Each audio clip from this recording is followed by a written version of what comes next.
Class 10, exercise 3.4. First question. Solve the pair of linear equations by the elimination method and the substitution method.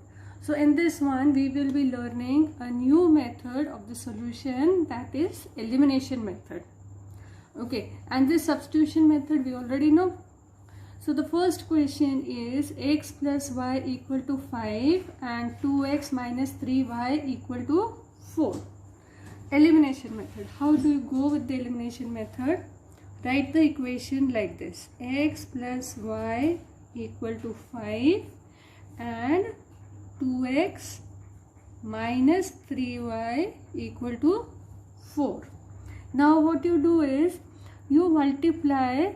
Since see this, one is plus and one is minus, तो जब opposite sign होते हैं तभी तो subtraction होता है. Like एक तुम्हारे पास +3 हुआ, एक तुम्हारे पास -3 हुआ, तभी तो ज़ीरो बना.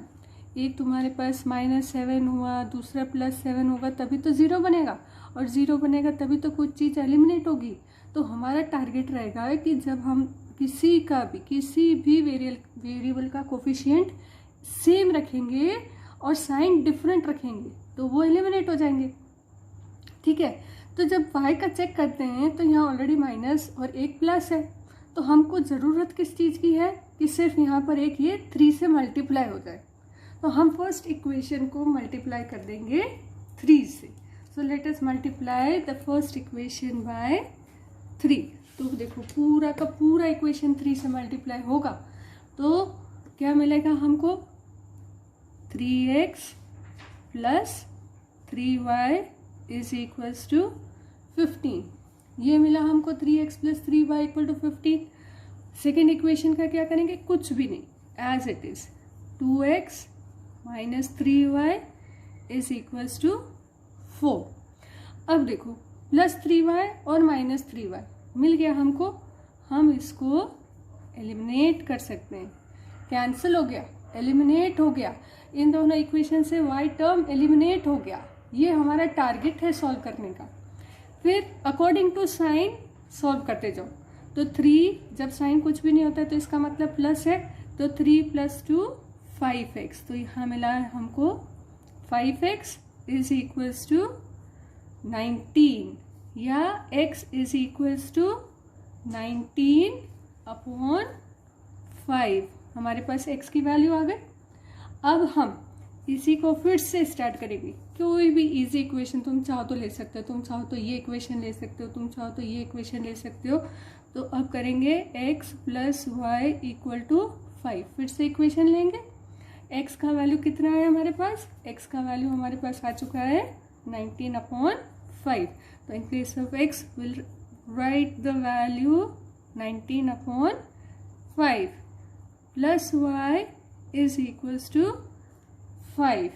अब ट्रांसपोज हो गया तो y is equals to 5 minus 19/5. अब इसको कैसे सॉल्व करेंगे? डायरेक्ट सब्ट्रैक्ट तो कर नहीं सकते क्योंकि डिनोमिनेटर्स डिफरेंट है. तो डिनोमिनेटर्स को हम करेंगे सेम. तो डिनोमिनेटर बन गया 5 5 25 माइनस 19 क्योंकि डिनोमिनेटर सेम है. तो y इज इक्वल्स टू 6/5.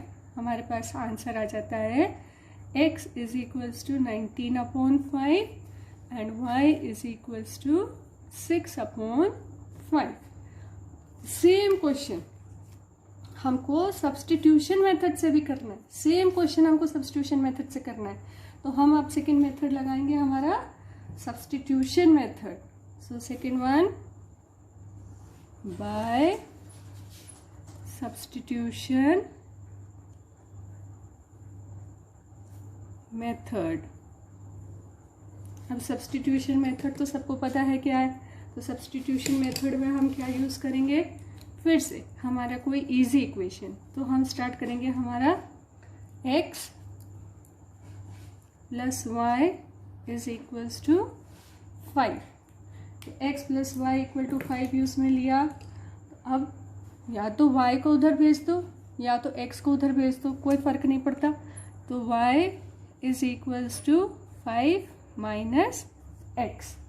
अब क्या करेंगे, दोनों इक्वेशन में से एक इक्वेशन तो हमने काम में ले ली, अब सब्स्टिट्यूट करेंगे दूसरे में, तो write down 2x minus 3y equal to 4। तो अब जाएगा हमारा इस तरीके से 2x minus 3y is equals to 4। तो 2x तो as it is, minus 3y की जगह हम क्या लिखेंगे 5 minus x is equals to 4। अब ब्रैकेट ओपन करेंगे तो 2x माइनस 3 5 ज़ा 15। और अब इस चीज़ का ध्यान रखना है, बाहर माइनस का साइन है तो माइनस माइनस बन जाता है प्लस 3x इक्वल टू 4। फिर 2x plus 3x 5x is equals to minus 15 उधर गया तो प्लस 15 और प्लस 4, क्योंकि ये तो इक्वल टू के इधर ही है तो इसका कोई साइन चेंज नहीं होगा। फिर से 5x इज इक्वल्स टू 19 और x इज इक्वल्स टू 19/5। तो देखो ऊपर भी हमारा x का वैल्यू 19/5 आया और सब्स्टिट्यूशन से भी हमारा वैल्यू 19/5 ही है। फिर से इस y में वैल्यू पुट करेंगे y की वैल्यू फाइंड आउट करने के लिए, तो y is equals to 5 minus 19/5। LCM लेंगे हम 5, तो 5 5 ज़ा 25 माइनस 90 है ना, 5 5 ज़ा 25, क्योंकि यहाँ डिनोमिनेटर में 1 है तो 1 5 ज़ा 5, 5 5 ज़ा 25, 25 माइनस 19। तो y का वैल्यू कितना आया, फिर से 6/5। तो देखो ऊपर का वैल्यू और सब्स्टिट्यूशन का वैल्यू, एलिमिनेशन सब्स्टिट्यूशन से आंसर सेम आता है। तो final answer x is equals to 19/5, y is equals to 6/5। This is the answer.